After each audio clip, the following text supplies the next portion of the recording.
16 élèves impliqués dans la profanation du drapeau national au lycée 5 février 1979 ont été identifiés. 13 d'entre eux ont d'ores et déjà été interpellés et mis à la disposition des services d'enquête. Le gouvernement de la République annonce la suspension des cours et la fermeture du lycée à compter du 12 février prochain et ce jusqu'à nouvel ordre. Suivez le compte rendu du porte-parole du gouvernement Thierry Mongala au sortir de la réunion interministérielle placée sous l'égide du Premier ministre, chef du gouvernement Anatole Collinet Makosso. Communiqué du gouvernement.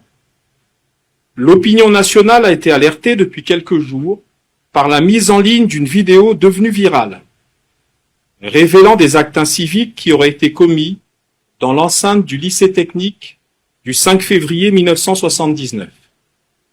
Les actes inciviques ainsi révélés, se caractérisant par un outrage public au symbole de la République qu'est le drapeau national, étant constitutifs d'un trouble à l'ordre public, une information judiciaire a été immédiatement ouverte par Monsieur le procureur de la République près le tribunal de grande instance de Brazzaville. À ce stade, 16 élèves impliqués dans ces actes ont été identifiés. 13 d'entre eux ont d'ores et déjà été interpellés et mis à la disposition des services d'enquête. Compte tenu de la gravité des actes commis, le gouvernement annonce ce jour les décisions suivantes.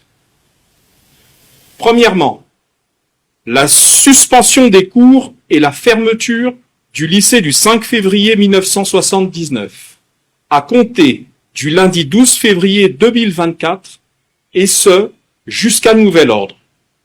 Deuxièmement, la suspension immédiate des équipes de maîtrise de chacune des deux entités composant le lycée technique du 5 février 1979, à savoir le lycée technique industriel et le lycée technique commercial. Ces premières décisions seront accompagnées, selon l'évolution des investigations, de toutes mesures devant permettre aux protagonistes ayant participé à ces actes d'en comprendre la gravité. Fait à Brazzaville, le 9 février 2024, pour le gouvernement, le ministre de la Communication et des Médias, porte-parole du gouvernement,